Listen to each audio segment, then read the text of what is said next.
नमस्कार, आप देख रहे हैं आज तक। आपके साथ मैं हूं सईद अंसारी। दिल्ली के मुख्यमंत्री अरविंद केजरीवाल जेएनयू विवाद की जांच करवाएंगे। बड़ी खबर इस वक्त आ रही है। अरविंद केजरीवाल ने ट्वीट करके कहा है कि दिल्ली सरकार डीएम को जांच कराने के निर्देश दे रही है। दिल्ली के मुख्यमंत्री अरविंद केजरीवाल ने ट्वीट करके कहा है कि ऐसे दावे हैं कि जेएनयू छात्र नेताओं ने भारत विरोधी नारे लगाए और इसके विरोध में यह भी दावे किए गए कि एबीवीपी नेताओं ने नारेबाजी की थी। इसलिए सच्चाई का पता लगाने के लिए दिल्ली सरकार डीएम को जांच करने के निर्देश दे रही है। तो अब यह इस मामले में नया मोड़ आया है। दिल्ली के मुख्यमंत्री अरविंद केजरीवाल ने जेएनयू मामले की जांच करवाने का फैसला किया है, लेकिन इससे पहले वो गृह मंत्री राजनाथ सिंह से भी मिले थे। अरविंद केजरीवाल ने ट्वीट करके ये जानकारी दी है और ये जानकारी दी है कि सच्चाई क्या है इसका पता लगवाएंगे, क्योंकि ऐसी बात भी आ रही थी कि दोनों तरफ से नारे लगाए गए हैं। पाकिस्तान के समर्थन में जो नारे लगे हैं उसे किसी भी सूरत में किसी भी कीमत पर बर्दाश्त नहीं किया जाएगा। गृह मंत्री राजनाथ सिंह पहले ही ये बात कह चुके हैं और शाम को लेफ्ट नेताओं ने उनसे मुलाकात की थी, जिसके बाद अरविंद केजरीवाल का ये ट्वीट सामने आया है। और ये तस्वीरें आप सीताराम येचुरी और डी राजा की देख रहे हैं। तो ये नेता मुलाकात करने गए थे। आगे बढ़ते हैं। यह खबर भी जेएनयू से ही है। जेएनयू में देशद्रोह पर दंगल आज भी जारी है। देश विरोधी नारेबाजी के आरोप में गिरफ्तार छात्र संघ के अध्यक्ष कन्हैया लाल के समर्थन में चल रहे प्रदर्शन में कांग्रेस के उपाध्यक्ष राहुल गांधी भी शामिल हुए, लेकिन जेएनयू पहुंचने पर राहुल गांधी को अब से कुछ देर पहले विरोध का सामना करना पड़ा। राहुल गांधी का काफिला जैसे ही जेएनयू पहुंचा उन्हें काले झंडे दिखाए गए। कांग्रेस का आरोप है कि देशद्रोह के नाम पर बीजेपी के इशारे पर जेएनयू के छात्रों के साथ ज्यादती की जा रही है। बीजेपी और दिल्ली पुलिस की कार्रवाई के खिलाफ जेएनयू के कुछ छात्र प्रदर्शन कर रहे हैं, जिसे समर्थन देने के लिए राहुल गांधी छात्रों के पास पहुंच गए। राहुल के साथ कांग्रेस के कई दिग्गज नेता और लेफ्ट के बड़े नेता भी इस वक्त जेएनयू में मौजूद हैं। और ये अब से कुछ देर पहले की तस्वीर हम आपको दिखा रहे हैं राहुल गांधी की, जब राहुल गांधी वहां पर पहुंचे। तो राहुल गांधी से पहले कांग्रेस के नेता अजय माकन और आनंद शर्मा भी जेएनयू पहुंचे थे। कल मोदी सरकार पर धौंस जमाने का आरोप लगाया था राहुल गांधी ने। आइए सीधे इस वक्त हम आपको दिल्ली के जेएनयू लिए चलते हैं। हमारी संवाददाता रीमा पराशर हमारे साथ जुड़ी हुई हैं। रीमा, इस वक्त स्थिति क्या है? क्या राहुल गांधी वहीं पर मौजूद हैं? क्या कुछ चल रहा है और राहुल गांधी के वहां जाने से किस तरह से राजनीति वहां पर गर्मा रही है? रीमा, देखिए सईद, राहुल गांधी बिल्कुल अभी यहाँ पर मौजूद हैं और तमाम और भी नेता उनके साथ मौजूद हैं। आनंद शर्मा हो, अजय माकन हो, सीताराम येचुरी अभी यहाँ पर जितने छात्र मौजूद हैं उन सबको संबोधित कर चुके हैं और मुमकिन है कि अब से कुछ ही देर में राहुल गांधी भी यहाँ पर छात्रों को संबोधित करें। लेकिन सबसे अहम बात हम यहाँ पर बता दें कि जब राहुल गांधी आए तो जिस तरह से उन्हें काले झंडे दिखाए गए एबीवीपी के छात्रों की तरफ से, वो तमाम छात्र अभी भी नारेबाजी कर रहे हैं। राहुल गांधी गो बैक के नारे लग रहे हैं और तमाम जो यहाँ पर छात्र मौजूद है वो भी अलग अलग तरीके से नारे लगा रहे हैं। और दो घोषणाएं अब तक सईद हो चुकी हैं। एक ये कि कल शाम को 4 बजे इसी कैंपस में एक ह्यूमन चेन बनाई जाएगी, जिसमें ना सिर्फ छात्र मौजूद रहेंगे बल्कि यहाँ के प्रोफेसर भी मौजूद रहेंगे। और वो ह्यूमन चेन इस बात को दर्शाएगी कि किस तरह से यहाँ के वाइस चांसलर ने इन लोगों की मर्जी के खिलाफ पुलिस को अंदर आने दिया और जिस तरह से कमेटी बनाई है उस पर इनका मानना है कि वो कमेटी ठीक नहीं है। और परसों यानी सोमवार को छात्र संगठन और छात्रों की तरफ से यहाँ पर स्ट्राइक कॉल की गई है। तो ये 2 दिन भी अगले जो है वो पूरी तरह से लगता है तनावपूर्ण वातावरण में रहने वाले हैं जेएनयू के लिए। और राजनीति जिस तरह अभी गर्मा रही है, अगले 2 दिन भी वही जारी रहेगी, ऐसा फिलहाल दिखाई दे रहा है। बहुत धन्यवाद रीमा पराशर हमारी संवाददाता जानकारी दे रही थी। 2 फैसले यहाँ पर लिए गए हैं। जेएनयू में देश विरोधी नारों पर बवाल जारी है। जेएनयू एसयू के अध्यक्ष कन्हैया की गिरफ्तारी के खिलाफ आज लेफ्ट नेताओं ने गृह मंत्री राजनाथ सिंह और दिल्ली के मुख्यमंत्री अरविंद केजरीवाल से मुलाकात की है। इसी मामले पर पूर्व सैनिकों ने डिग्री वापस करने की धमकी भी दी है।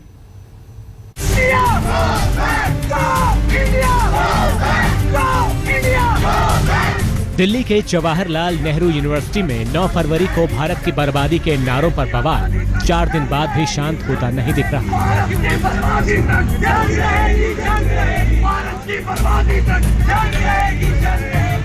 देश विरोधी नारेबाजी के बाद जहां नारा लगाने वालों के खिलाफ कार्रवाई को लेकर एबीवीपी सड़कों पर उतर आया,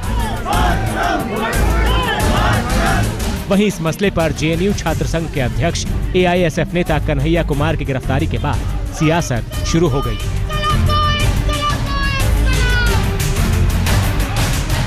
जेडीयू के केसी त्यागी के साथ मिलकर लेफ्ट नेताओं ने गृह मंत्री राजनाथ सिंह से मुलाकात की, फिर दिल्ली के सीएम अरविंद केजरीवाल से मिले और शाम में कांग्रेस उपाध्यक्ष राहुल गांधी जेएनयू पहुंच गए। ये मामला बहुत ही गंभीर मामला है और इस तरीके से पूरी यूनिवर्सिटी को ही आप एक देशद्रोही एक छाप लगाकर उसके ऊपर ये कार्रवाई जो कर रहे हो, ये इमरजेंसी में जो हुआ उससे भी बदतर हो रहा है। लेफ्ट नेताओं की बात सुनने के बाद गृह मंत्री ने साफ कह दिया कि लेफ्ट के किसी छात्र को बेवजह परेशान नहीं किया जाए, लेकिन जो पाकिस्तान जिंदाबाद बोलेगा वो जेल जाएगा। ये जो भी कर रहे हैं वो सोच समझ के ही काम कर रहे हैं और देश विरोधी काम जेएनयू के अंदर या कोई भी संस्थाओं में ये मंजूर नहीं कर सकता है। इस बीच जेएनयू में मीडिया को बैन कर दिया है, लेकिन इससे मामला थमने का नाम नहीं ले रहा। वहां के शिक्षकों और शिक्षणेतर कर्मचारियों के एक वर्ग ने जेएनयू के कुलपति और उप कुलपति से मिलकर भारत विरोधी नारे लगाने वाले छात्रों पर कार्रवाई की मांग।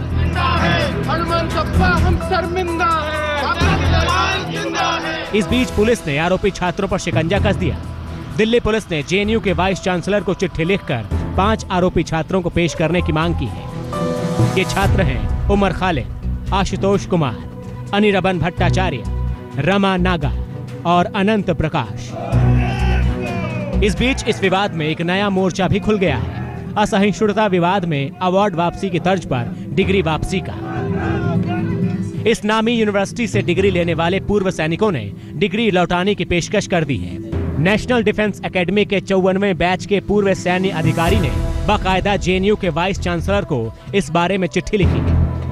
हमारा जो डिसीजन है किसी ग्रुप के खिलाफ नहीं है, किसी इंडिविजुअल के खिलाफ नहीं है, बट हम चाहते हैं कि ये इंस्टीट्यूशंस जो हैं ये फोरा ना बने एंटी नेशनल एक्टिविटीज के लिए। सवाल वाजिब है, अपने ही देश में रहकर उसकी बर्बादी के नारे क्यों? देशद्रोही अफजल गुरु और मकबूल भट्ट का महिमा मंडन क्यों? क्या अभिव्यक्ति की आजादी देश से बड़ी है?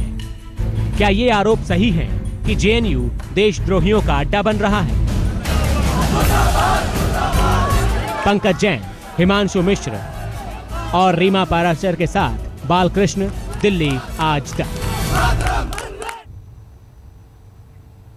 रुख अगली खबर का। बिहार के नवादा से आरजेडी विधायक राजवल्लभ यादव पर लगा है नाबालिग से रेप का आरोप। पीड़ित लड़की का आरोप है कि रेप के बाद विधायक ने मुंह बंद रखने के लिए 30,000 रुपए का उसे लालच भी दिया। डीआईजी ने बताया है कि आरोपी आरजेडी विधायक राजवल्लभ की गिरफ्तारी का वारंट जारी कर दिया गया है। पुलिस के अनुसार घटना 6 फरवरी को नालंदा में हुई थी। आरोप है कि बिहार शरीफ की एक महिला अपने पड़ोस में रहने वाली नाबालिग छात्रा को बहला फुसलाकर आरजेडी विधायक के पास ले गई थी और इस महिला को भी गिरफ्तार कर लिया गया है। लेकिन अब गिरफ्तारी की बारी आरजेडी विधायक की है। इसके खिलाफ वारंट जारी हो चुका है।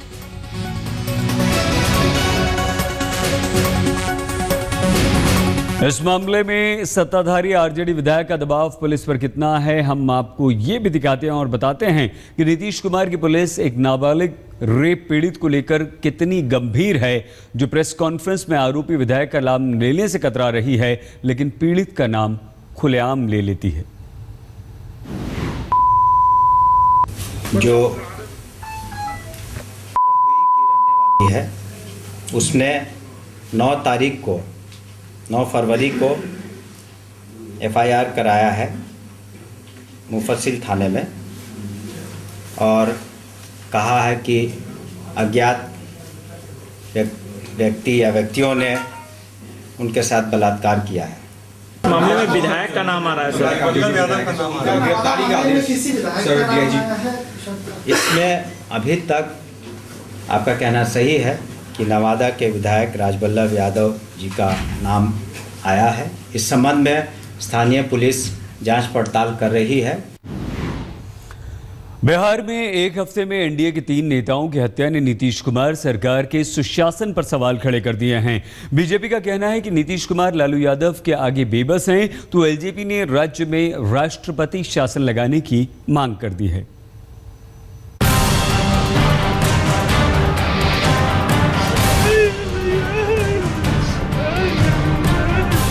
हफ्ते भर में 3 नेताओं की हत्या ने सिर्फ नीतीश कुमार के राज में बिहार के जंगल राज बनने पर सवाल नहीं खड़े किए, बल्कि सवाल ये भी कि आखिर चुन चुन कर एनडीए के नेता ही निशाने पर क्यों हैं। बीजेपी का आरोप है कि लालू यादव की सत्ता में वापसी बिहार में जंगल राज की जड़ है और सीएम नीतीश लालू के आगे बेबस है। वहीं एलजेपी ने तो राज्य में राष्ट्रपति शासन की मांग कर दी है। बिहार में पिछले एक हफ्ते में एनडीए के 3 नेताओं का दिन दहाड़े कत्ल हुआ। शुक्रवार को पटना से 60 किलोमीटर दूर भोजपुर में बीजेपी के प्रदेश उपाध्यक्ष विश्वेश्वर ओझा की गोली मारकर हत्या कर दी गई। चश्मदीदों के मुताबिक हत्यारे पहले से ही घात लगाए बैठे थे। जैसे ही विश्वेश्वर ओझा सोनवर्षा इलाके से गुजरे, उन पर ताबड़तोड़ फायरिंग शुरू हो गई। बैठा हुआ था लोग, ऑटोमेटिक हथियार से गोली चला कर प्रशासन का इसमें बहुत लापरवाही है। इनको पहले बॉडीगार्ड मिला हुआ था, प्रशासन वापस ले लिया। विश्वेश्वर ओझा शाहपुर से बीजेपी टिकट पर चुनाव लड़े थे और हार गए थे। इससे पहले 11 फरवरी को छपरा में बीजेपी के स्थानीय नेता केदार सिंह की गोली मारकर हत्या कर दी गई थी, तो 6 फरवरी को एलजेपी नेता बृजनाथी सिंह की अपराधियों ने गोली मारकर हत्या कर दी।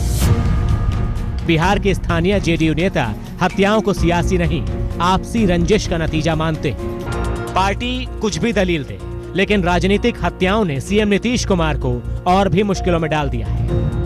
नीतीश 3 दिन से लगातार कानून व्यवस्था पर आला अफसरों के साथ मंथन कर रहे हैं।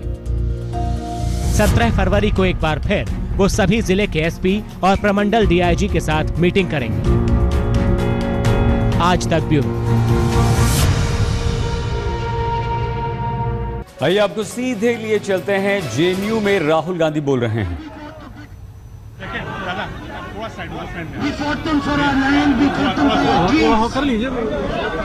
But in fact, we fought them for our voice. That is why we fought the British. And the most important thing we have is the voice of our people. And if India is progressing, if India is growing, if India is moving forward, there is only one reason it is doing so, and that is because more and more people in India are getting a voice. This institution represents that voice, and as we disagree with them, they might disagree with us, but we give them the right to shout over there.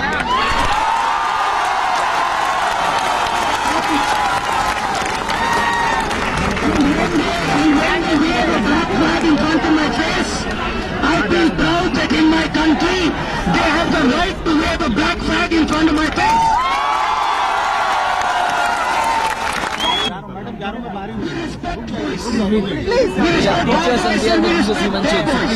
Don't confuse.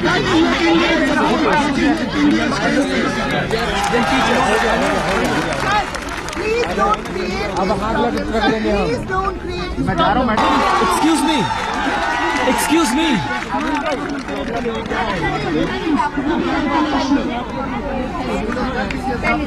The most anti-national people are the people who are supposed to be this institution.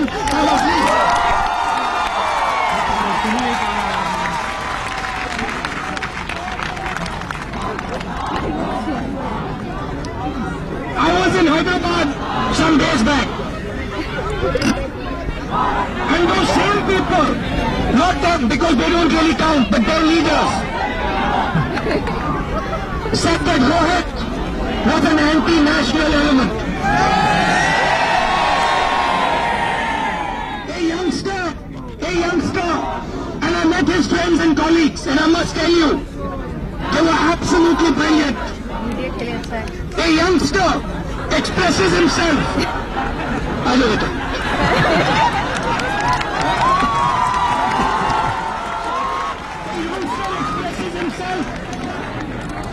when the national government says he is anti-national, what did he do?